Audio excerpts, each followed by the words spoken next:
sabia teu gosto. Na bandeja, chocolate, biscoito, salada de fruta, suco de mamão, e no almoço era filé mignon, com arroz à la grega e batata corada e o vinho do bom. E no jantar era a mesma fartura do almoço, ainda tinha opção, mas deu mole, ela dispensou você. Chegou em casa outra vez doidão, brigou com a preta sem razão, quis comer arroz doce com quiabo,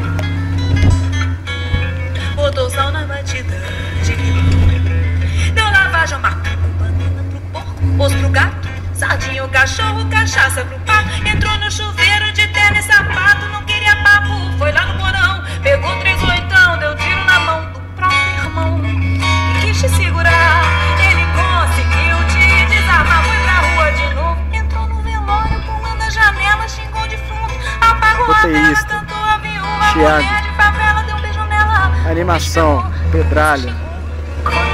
artista principal, Marcinho, produção, Rafael Filmes.